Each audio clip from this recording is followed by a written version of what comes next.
Recuérdense siempre que cuando uno viene a la reunión es para ser bendecido, para que su ser interno sea tocado, ¿verdad? Ese es el propósito de la reunión cristiana, que nuestro ser interno sea tocado. Amén. Hebreos 9, 26 y 28. 2 versículos. De ahí vamos a arrancar.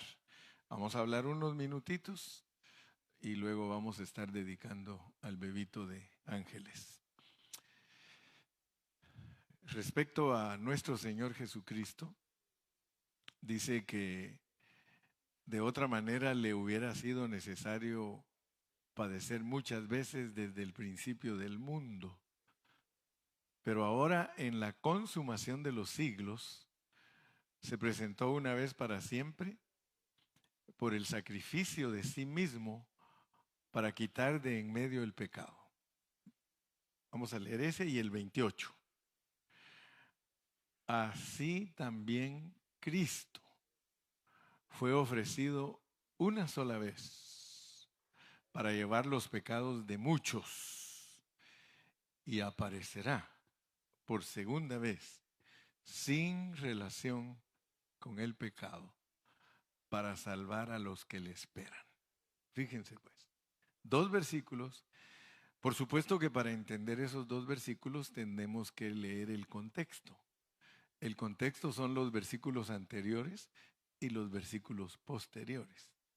Pero como hemos venido estudiando juntos, vamos a avanzar un poquito y yo quiero que ustedes capten claramente, porque le vamos a poner título al mensaje de hoy.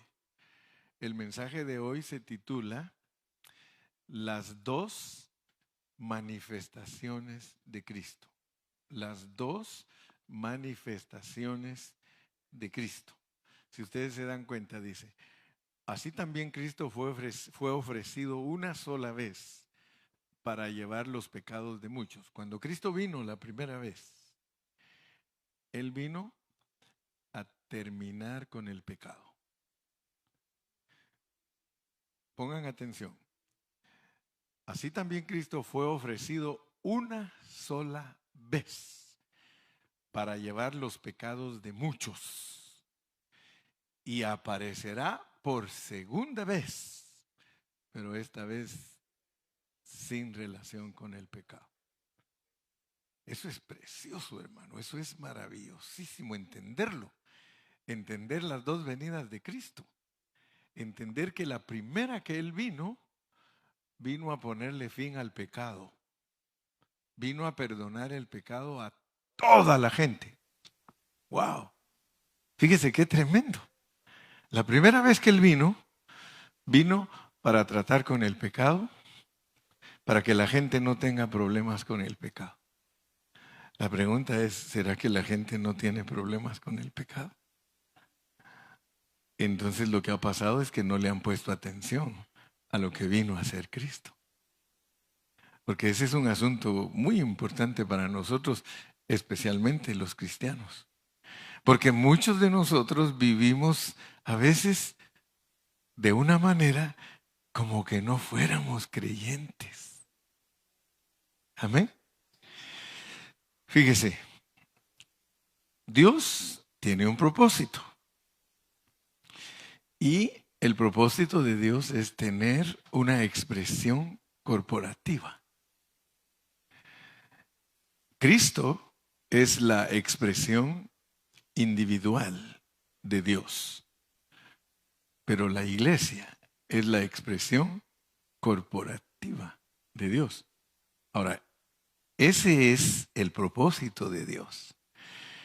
Con el mensaje de hoy vamos a estar cerrando el capítulo 9 de Hebreos y como cristianos, todos creemos que Cristo vino por primera vez. ¿Amén? ¿Usted cree que Él vino? Todos nosotros no estuvimos ahí, pero la Biblia lo dice. Y todos nosotros sabemos que Él vino, porque nosotros somos gente de fe. Él vino y también los cristianos creemos que Él va a regresar. La gente nos oye hablar a los cristianos por años, de años, que Él va a regresar. Porque recién se había ido y ya los discípulos empezaron a predicar que Él iba a regresar. Y Él dijo, aquí vengo en breve. Y para Él breve son 2000 años o más. Porque para Dios no hay tiempo. Para Él es eterno. Y por eso en la Biblia dice, no ignoren que un día es como 1000 años y 1000 años como un día. Y como él hablaba en parábolas cuando estaba aquí, un día lo mandó a llamar Herodes. Le dijeron, Señor, Herodes quiere hablar contigo, y él le dijo, dile a esa zorra que hoy y mañana hago curaciones y en el tercer día perfecciono mi obra. Solo imagínense lo que estaba diciendo. Dile que a esa zorra que por 2000 años voy a hacer curaciones, pero en el tercer día, en el tercer milenio, termino mi obra. Así que las parábolas que él hablaba son bien significativas. Ahora, el objetivo principal por el cual Cristo vino la primera vez fue para quitar el pecado del mundo. ¿Dicen amén los santos? Ahora, ¿cuál será el objetivo de su segunda venida? Si su primera venida fue para quitar el pecado del mundo, ¿para qué será su segunda venida? Así que hoy vamos a estar hablando de esas dos cosas, de las dos manifestaciones de Cristo. Usted como cristiano debe de saberlas. Y si hay alguien aquí que no es cristiano, acepte a Cristo un día y el Señor le va a abrir sus ojos. Solo al que se convierte a Cristo, Dios le abre sus ojos para que entienda la Biblia. Amén. Entonces hay una palabra que se llama manifestación. Esa palabra manifestación no es muy común para muchos cristianos, más se refieren a la venida. Pero nosotros debemos de saber que Dios en su Hijo Jesucristo tiene dos manifestaciones. La segunda venida de Cristo, todos la oyen predicar. La primera venida de Cristo, todos la oyen predicar, pero casi no oyen predicar la primera manifestación del Señor Jesucristo y la segunda manifestación del Señor Jesucristo. Ahora, ¿será que significan lo mismo esas dos expresiones? ¿Será que significa lo mismo venida que manifestación? Pues quiero decirles que el Señor nos dice aquí, así también Cristo fue ofrecido una sola vez para llevar los pecados de muchos y aparecerá por segunda vez sin relación con el pecado. Esa palabra aparecerá es la que les estoy hablando. Esa palabra no es, ahí no dice venida, dice aparecerá. Y si tú vas a examinar en el griego esa palabra aparecerá, dice manifestará. ¿Ok? Así también Cristo fue ofrecido una sola vez para llevar los pecados de muchos y se manifestará por segunda vez, sin relación con el pecado. Entonces nosotros tenemos que saber que la primera venida de Cristo fue exclusivamente para tratar con el pecado. Amén.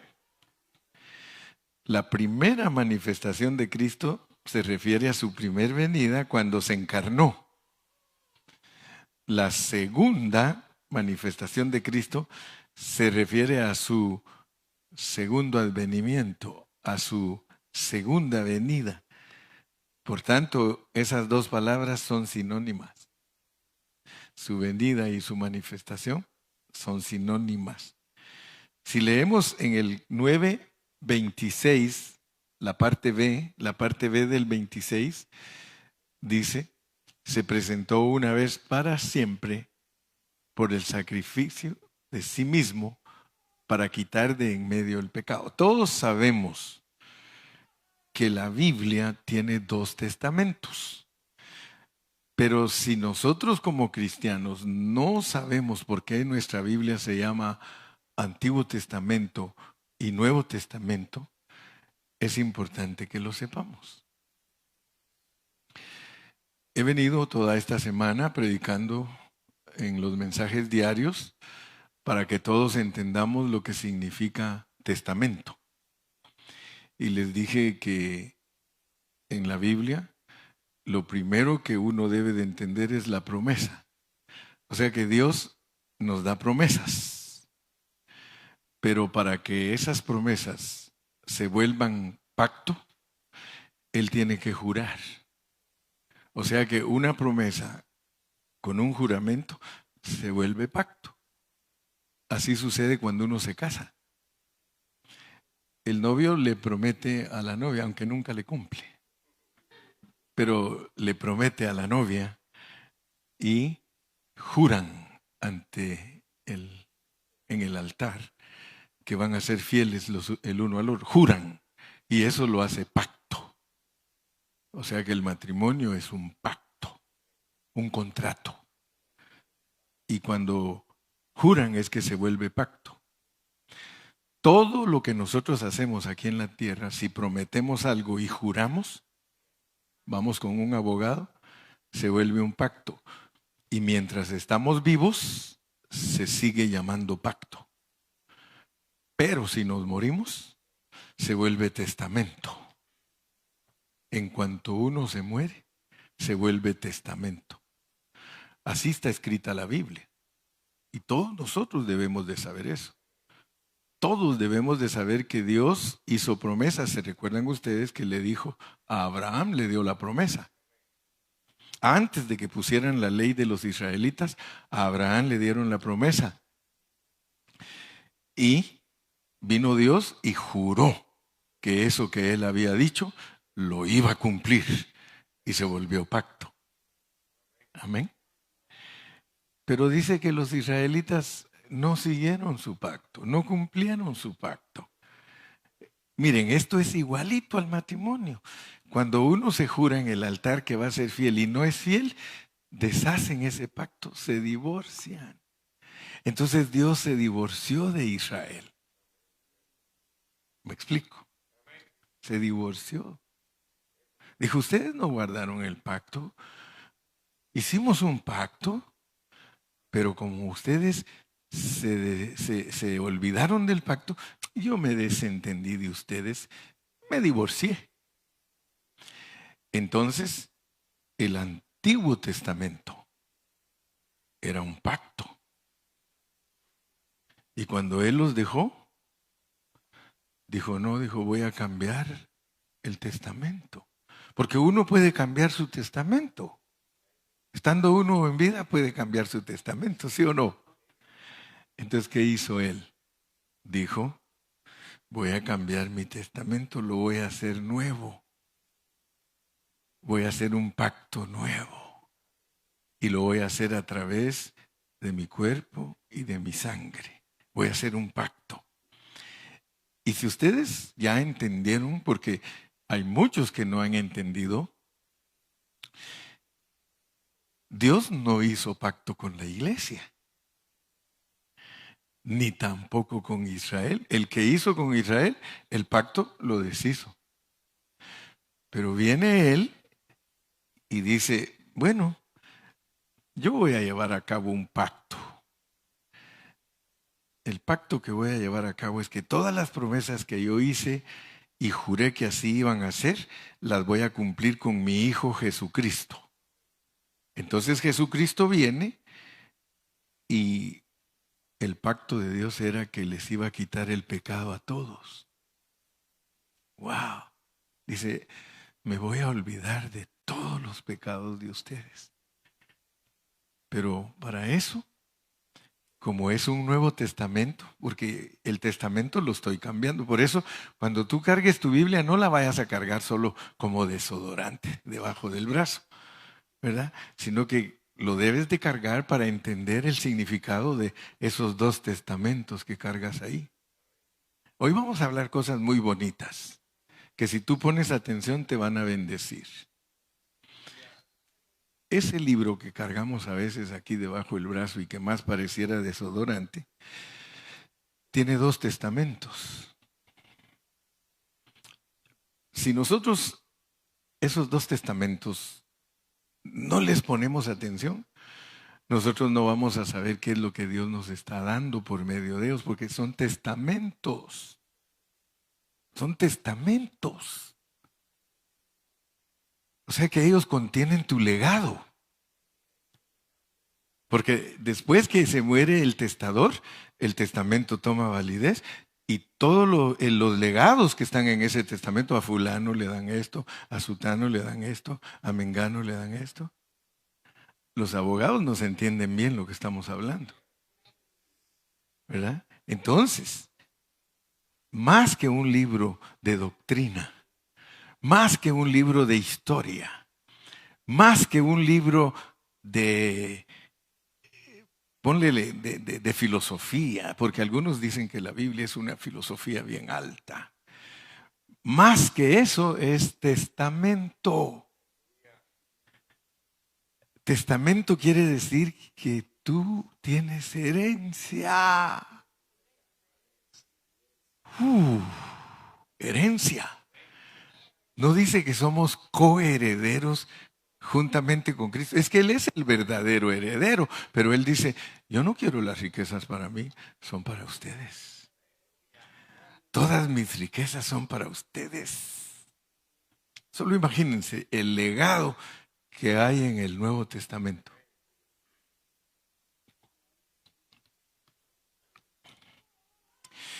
Así que, con este preámbulo, con esta introducción, yo les podría hablar del primer punto. Y el primer punto es que hemos llegado a las dos manifestaciones de Cristo.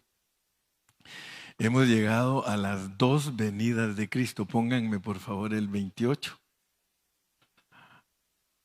Así también Cristo fue ofrecido una sola vez. Yo no sé cuántos de ustedes de verdad entienden los testamentos, pero mi carga en esta noche es que ustedes entiendan los dos testamentos. Porque en el Antiguo Testamento no perdonaban los pecados, solo los cubrían. En el Antiguo Pacto, en el Antiguo Testamento, cada año tenían que reunirse toda la gente y hacían una fiestona grande. Y todos venían desde sus pueblos, sus ranchos, y unos traían 2 avecitas, eran los más pobres. Otro que era de media clase traía su y venía con un chivo. Pero los ricos traían un toro. Imagínense. Muy poquitos venían con toro porque muy pocos son los ricos, son más los pobres que los ricos y que los de término medio. Pero para todo el Señor les pedía una ofrenda y nadie podía venir con las manos vacías. Tenía que venir con su ofrenda. Se la entregaba al sacerdote y los sacerdotes eran hagan caso y cuenta que era un rastro. Allí en el atrio, en el altar de bronce, ahí estaba el rastro. Ahí tenían que degollar los animales, matarlos y todo.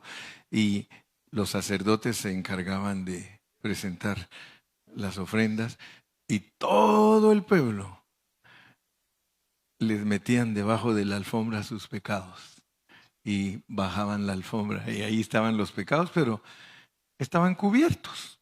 Se llamaba pecados cubiertos. Así que ellos regresaban a seguir pecando. Cada año tenían que pecar para regresar cada año a que presentaran sus ofrendas por sus pecados. Y entonces ellos venían, presentaban su ofrenda y qué bueno, como los de ahora, que 20 Padres Nuestros, 40 Aves Marías y todo, y ya se siente, perdona, cuando eso no es bíblico, porque eso es pisotear la sangre de Cristo. Si la sangre de Cristo nos limpia de todo pecado. Amén.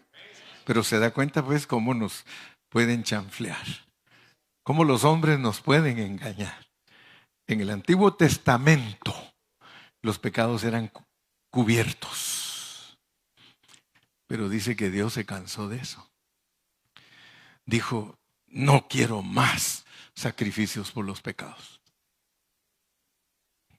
Voy a hacerme hombre, me voy a llamar el Cordero de Dios que quita el pecado del mundo. Cristo fue ofrecido una sola vez para llevar los pecados de todos los hombres. Todos los hombres. Él murió por todos los hombres. Todos. Todos quiere decir todos. No hay ni un hombre que le pueda decir a usted que Cristo no murió por él. No hay ni uno. Él murió por todos. Y dice que él mismo se ofreció. Él mismo. Dijo, yo no voy a traer animales. Yo no voy a traer animales para que mi Padre Celestial les perdone los pecados a ustedes. Primero quiero decirles que yo no soy sacerdote del orden levítico. Si fuera sacerdote del orden levítico tendría que presentarle animales. Ahí dice, si él fuera sacerdote según el orden de Leví, tendría que estarle presentando ofrendas a todos por sus pecados. Pero él dice, no. Nuevo Testamento, anulado el viejo. Nuevo Testamento, voy a morir yo, dice Cristo, como la ofrenda por el pecado de todos. ¿Por qué vale la muerte de Él como ofrenda por el pecado de todos? Porque Él es Dios hecho hombre y Él quiere perdonar a los pecadores. Muchos no saben eso, hermano. ¿Cómo es posible que hay gente que no sabe eso? ¿No sabe que la primera venida de Cristo fue para finalizar el pecado? Muchos no saben eso, lo peor es que nosotros tampoco. Eso es lo peor que nos puede pasar a nosotros, vivir en zozobra. Porque muchos cristianos viven en zozobra, hermano. Muchos cristianos no hacen real el mensaje. Lo oyen, se gozan, gritan, bailan, pero nunca lo hacen real. Fíjense pues, vino Cristo, vino la primera vez, tiene cuidado de todos los pecados de todos los hombres y nos pone un lapso de tiempo. Porque entre la primera manifestación de Cristo y la segunda hay un lapso de tiempo. Ese lapso de tiempo, wow, es maravilloso, hermano. Porque lo que en ese tiempo se cumple son todas las promesas y todo lo que Dios se había propuesto. Todo. Y quiero que sepan, pues, porque muchos no se han dado cuenta de esto. Para que Dios lograra todo lo que Él se propuso desde la eternidad pasada, Él solo necesitó 33 años y medio. ¡Wow! 33 años y medio. El Dios glorioso que nosotros los cristianos servimos nació en un pesebre. Se creó en una carpintería. Sus primeros 30 años Él no sanó a ningún enfermo, no liberó a ningún endemoniado. Si usted preguntaba dónde está el Señor a los 12 años, hablando con los doctores. Y los doctores, no dice la Biblia, pero yo me imagino, se les caía la baba al oírlo hablar. La sabiduría que ese niño tenía, 12 años. Y luego nos aparece hasta los 30. Y a los 30 nos aparece con Juan el Bautista. Y Juan el Bautista asustado dice, tú eres el que me deberías de bautizar a mí, porque tú eres más grande que yo. No, deja que se cumpla toda justicia. 3 años y medio. Y Él cumplió todo el Antiguo Testamento. Todo el Antiguo Testamento. Él fue el único que pudo vivirlo. El único. Ningún hombre pudo jamás cumplir la ley. Jamás. Él vino, la cumplió, murió en la cruz y resucitó. Y ustedes tienen que saber, igual que yo, tienen que saber que en esos 3 años y medio Él arregló todo lo que estaba perdido. Todo lo arregló. O sea que cuando Cristo murió en la cruz y resucitó, los hombres no tenemos ningún problema con Dios. ¡Wow! Si nosotros, hermano, estudiamos bien la palabra, escúcheme bien, nosotros cambiamos de actitud. El problema de la mayoría de cristianos de no cambiar de actitud es porque no tienen la visión de lo real. En uno de los mensajes de la semana pasada yo les dije, hermanos, no vayan a creer ustedes que los cristianos, por perder el tiempo, es que cantamos antes de predicar y alabamos a Dios y lo adoramos. No vayan a creer ustedes que eso es cualquier cosa. ¿Saben por qué cantamos nosotros, alabamos a Dios y adoramos antes de predicar? Porque se supone que ya entendimos que nosotros somos gente con visión celestial. Nosotros ya entendimos que no tenemos ningún problema de pecado con Dios. Nosotros no tenemos ningún problema. Si nosotros no hacemos real el mensaje, entonces sí tenemos muchos problemas de pecado porque vamos a seguir pecando. Pero alguien que ya entendió que ya le arreglaron su situación, ¿para qué seguir pecando? Es venir a las reuniones y que antes de escuchar el mensaje usted alabe a Dios y adore a Dios por todo lo que Él logró para usted.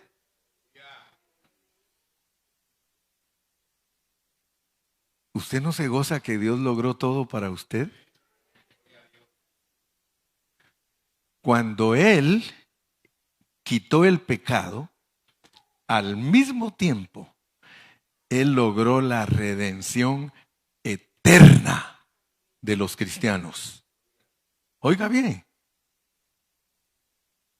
si usted sigue teniendo problemas y sigue dudando y cree que Cristo todavía tiene que hacer muchas cosas para usted, usted solo tiene que disfrutar de un trabajo ya hecho. Usted solo tiene que aprender a disfrutar lo que Cristo hizo por usted. Todos nosotros solo tenemos que disfrutar, hermano, lo que Él ya hizo. Pero ¿se ha dado cuenta que nosotros vivimos de otra manera? Si usted va a los hogares de cada uno, ahí están peleando, ahí están discutiendo, ahí están en todo menos en lo verdadero. Los hijos en las drogas, y le estoy hablando de cristianos, ¿eh? I'm not talking about non-believers, I'm talking about believers. Estoy hablando de cristianos. Se dan cuenta que nosotros no vivimos la realidad. Profesamos, pero no vivimos. Profesamos y del diente al labio, I'm a Christian. I'm a forgiven person. Soy una persona perdonada. Pero la realidad es esta, hermano. La realidad es que Cristo, al quitar el pecado, Él realizó una redención eterna. Una redención eterna. Cristo consumó el nuevo pacto. El nuevo pacto, ya les dije, es el Nuevo Testamento. Es un testamento lleno de riquezas. Por ejemplo, Cristo arregló el problema de que tú no tengas paz. ¿Por qué no la tienes? Porque no haces real lo que Él hizo por ti. Cristo arregló tu problema de afán. ¿Por qué sigues afanado? Cristo solucionó todos los problemas de nosotros. Y te debes de asustar, porque en la Biblia, en el Nuevo Testamento, los verbos no están en tiempo futuro. Si tú estás entendiendo lo que estoy predicando, en el Nuevo Testamento dice que Dios te escogió, tiempo pasado, que te predestinó, tiempo pasado, que te justificó, tiempo pasado. Asústate, que te glorificó. Tú me vas a decir a mí, pastor, yo no estoy glorificado, mire estas lonjas. Sí, pastor, ¿qué le pasa? ¿Crees tú que Dios lo logró por ti? Ahí lo dice. Fíjese que en Apocalipsis 20 dice, yo Juan vi, pero como en español es como que está viendo. No, en inglés no nos ponen así, dice, I, John, saw the New Jerusalem. Tiempo pasado, ¿verdad, ángeles? I saw the New Jerusalem.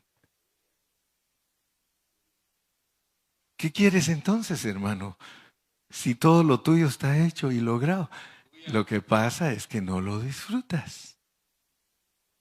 ¿Se dan cuenta por qué el hermano Carrillo habla tanto de experiméntalo, disfrútalo, experiméntalo, disfrútalo, experiméntalo, disfrútalo? Ay, hermanos, si las iglesias entendieran lo que es disfrutar a Cristo y experimentarlo, todos seríamos diferentes.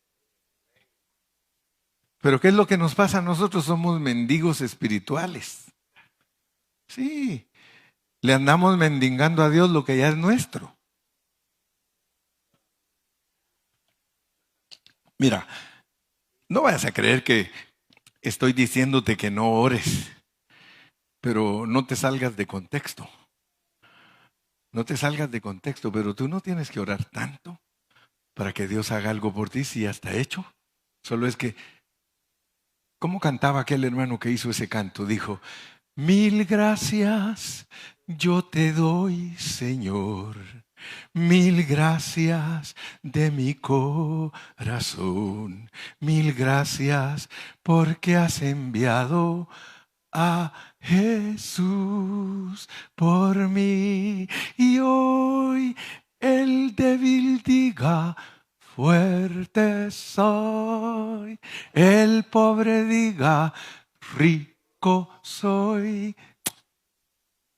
Como que le cantaran, el pobre diga, pobre soy. Y el triste diga, triste soy. Hermano, ¿qué te pasa? Si crees el evangelio, tienes que agarrar el cuchillo del mango y no de la hoja. Todo es tuyo. Todo es tuyo. Lea Pablo. Hasta la muerte es tuya. Por eso es que algunos dicen la santa muerte. Hasta la muerte es tuya. Dice Pablo, de nosotros es todo. Mío es, dice, Pablo es de ustedes, Pedro es de ustedes, la iglesia es de nosotros. Algunos dicen, no, la iglesia es del Señor. Lean bien Tesalonicenses, dice, la iglesia de los tesalonicenses. Así que la iglesia no es solo de Dios, es también tuya. Todo es de nosotros, pero nosotros todavía vivimos con una mentalidad tan pobre que no tiene fe. Eso es vivir sin fe. Y dice que sin fe es imposible agradar a Dios. 1000 gracias. ¿Te has dado cuenta que cuando uno ora para que Dios lo sane, uno de una vez dice gracias? Porque nadie de nosotros debe de dar gracias si no le dan nada. ¿Alguna vez tú le has dicho gracias a una persona sin que te dé nada? Sí, uno da gracias porque le dieron algo. Yo no te voy a decir gracias si no me regalas nada, ¿verdad? Pero si me regalas, gracias, gracias. Aprende pues a usar el gracias. Mil gracias. ¿Te llegan momentos difíciles a tu vida? Confiesa, confiesa. Y no te estoy diciendo que es una terapia, no, es la verdad. Porque algunos dicen, lo tengo, lo tengo, lo tengo, lo tengo, lo tengo, y al final no lo tengo.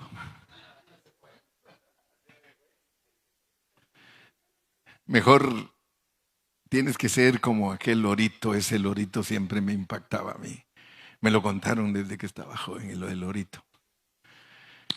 Este lorito era muy mal criado, muy mal educado, y entonces el dueño cuando venían a visitarlo dijo, no, este loro siempre me hace quedar mal. Y lo agarró y lo metió a la refrigeradora y se puso a platicar con sus amigos y se le olvidó el oro. Se le olvidó el oro, hermano. Y cuando, ¡ay, mi loro, si solo lo iba a castigar un ratito porque es tan mal criado! Y cuando abre la refri está el oro, no me debo congelar, no me debo congelar, no me debo congelar. Uf. Así tenemos que ser los cristianos. No te congeles, no te dejes llevar por pensamientos absurdos ni equivocados.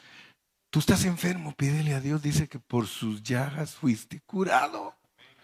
Entonces, ¿por qué andas ahí? Ay, ya no aguanto. Ay, estas jaquecas. Ay, esto me está matando. Ay, yo me voy a morir.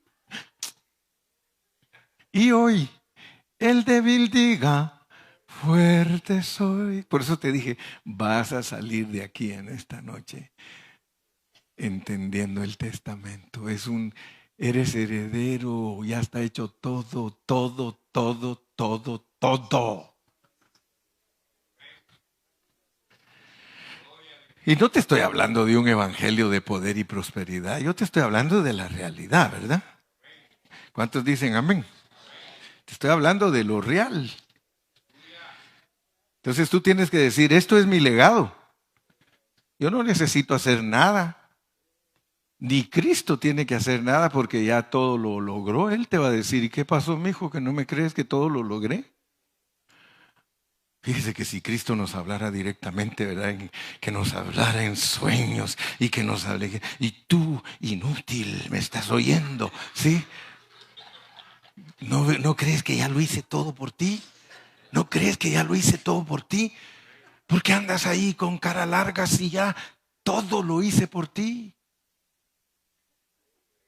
¿Verdad? Muchos de nosotros, hermano, nos dejamos engañar por nuestros pensamientos.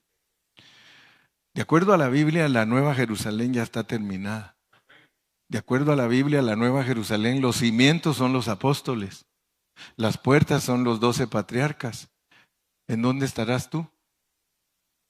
¿En dónde estarás tú? Aquí dice en la Biblia que si tú eres vencedor te hacen columna del templo. Ahí hay templo. Es que es parábola. Es para que nosotros entendamos, hermano. Nosotros, quiero decirles, ya se me está acabando el tiempo, ya me queda poquito tiempo. Pero sí, somos pilares, somos columnas, somos pilares. Mire, ¿alguna vez usted ha visto a alguien que sea millonario y que ande mendigando? Nosotros debemos de ser herederos gozosos. Herederos gozosos. Claro que Dios nos llama la atención porque dice que mientras el heredero es niño, en nada difiere del esclavo, ¿verdad? Entonces ponte pilas, tienes que madurar. Si tú quieres disfrutar tu herencia, tienes que madurar. Porque ningún cristiano puede disfrutar lo que el hermano Carrillo le está hablando si no madura. Porque para recibir la herencia hay que tener 21 años. Ah, no, si esto tiene como me decía un hermano a mí, decía, tiene su chiste, hermano. Es su chiste. O sea que tú, está bien, ¿verdad? Entiendes, todo lo hizo Cristo y todo, pero ahora que madura, pues, si lo quieres disfrutar.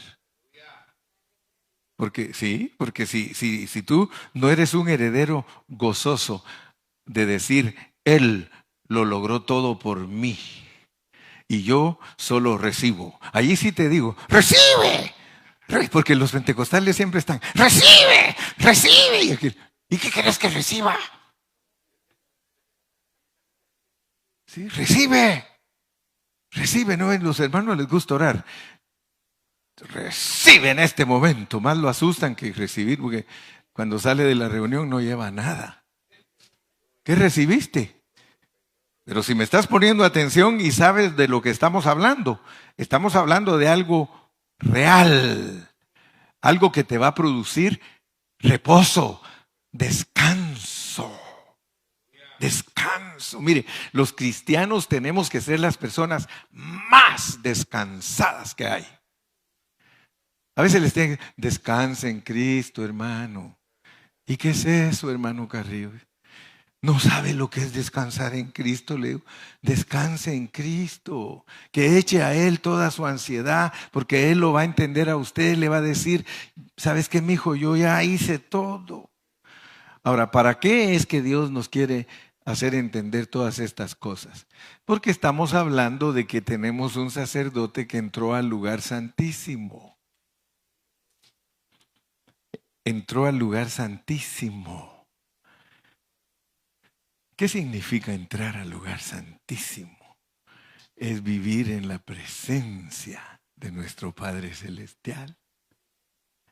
Mira hasta dónde te quiere llevar, porque tienes que entender que tú fuiste creado en Cristo, moriste con Cristo, resucitaste con Cristo, estás sentado a la diestra del Padre con Cristo. Mira, si no, yo no sé por qué no entendemos.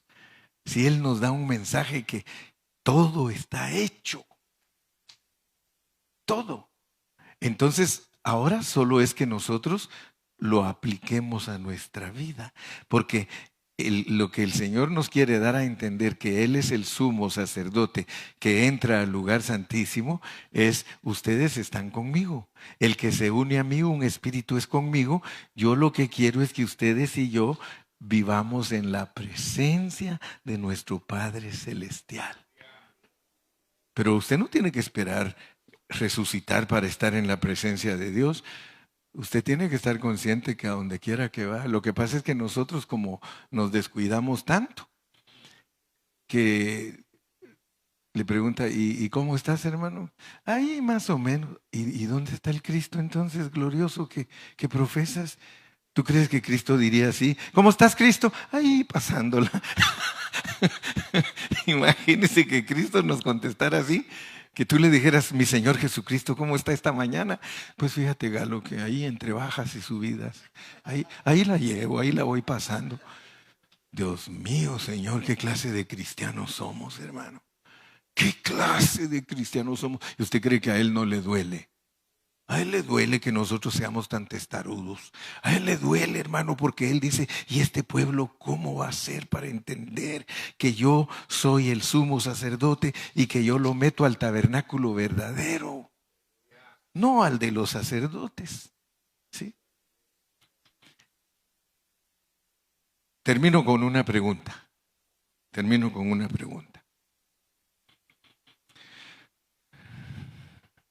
Supongamos que yo soy un ángel y me aparecí ahorita aquí con ustedes. Un ángel. Un espíritu ministrador, un ángel. Y yo les pregunto, yo les digo, ¿me podrían decir ustedes qué está haciendo Cristo en este momento? ¿Qué me contestarían?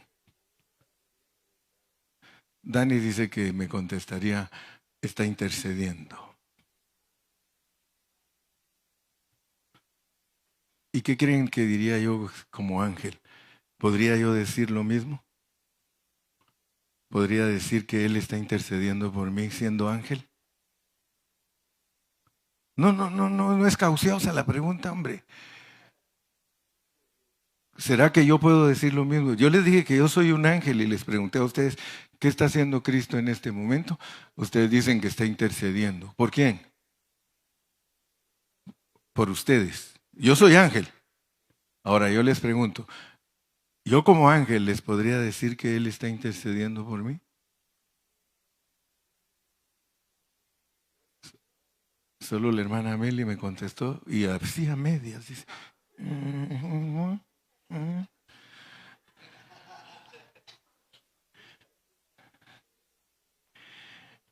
Yo les podría decir, Él no está intercediendo por mí porque yo no soy heredero de la salvación.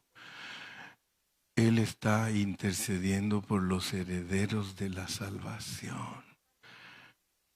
Ahora fíjense que si Él no intercediera por nosotros, ahí ahora ya no soy ángel, soy chamuco. Si Él no estuviera intercediendo por nosotros, ¿cómo nosotros podríamos sentir el deseo de ir a la reunión? ¿Cómo nosotros íbamos a poder sentir el deseo de hacer cosas espirituales si Él no estuviera intercediendo por nosotros? Quiero que capten eso. Quiero que capten que ustedes están en Cristo y se mueven en Cristo y hay circunstancias muy buenas en la vida de ustedes por la intercesión de Él. Porque Él sembró una semilla en nosotros y su carga, su deseo es que esa semilla florezca, que florezca en nosotros. ¿Por qué digo eso? Porque cuando Él fue a la higuera no producía fruto. Y se recuerdan que en una oportunidad alguien dijo, déjala este año. Tal vez este año produce. Bueno, la vamos a dejar este otro año. Viene el otro año y esta higuera no tiene fruto. Déjala otro año. Es la intercesión. Dios, cuando nosotros no funcionamos en la manera que Él quiere que funcionemos, sigue intercediendo y tú lo puedes leer. Está en Romanos, dice que nosotros no sabemos qué es lo que conviene, pero Él con gemidos indecibles intercede por nosotros, porque Él sí sabe lo que nos conviene. Abba, Padre. Entonces tú debes darle gracias a Dios también, porque ese es un legado. El que Él sea tu intercesor es parte del legado. El que Él sea tu paz es parte del legado. El que Él sea tu redentor es parte del legado. El que Él sea tu justicia es parte del legado. En que tú seas prosperado es parte del legado. En que tú seas totalmente perdonado. Y escucha bien, porque Él arregló el problema del pecado por los pecados que cometiste antes de venir a Cristo, por los que estás cometiendo ahora que estás en Cristo y por los que te falta cometer antes de morirte, porque no me vas a decir a mí que tú estando en un cuerpo caído vas a dejar de pecar. Pero ahora el problema no es el pecado, el problema es disfrutar. Dile, ¿por qué no haces así? Dile gracias. Así como me pones las manitas ahí, gracias.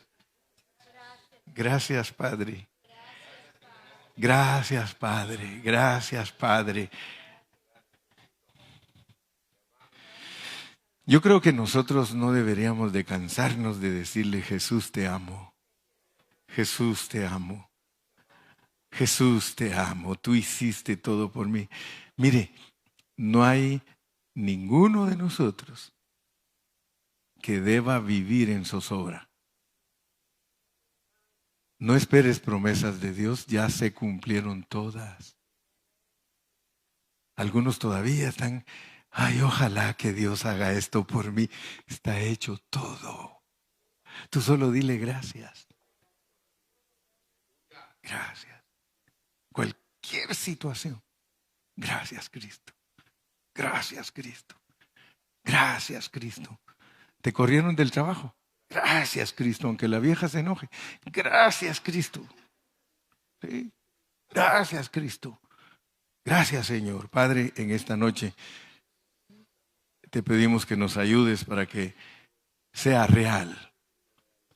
real, Señor, en nosotros el testamento. Un testamento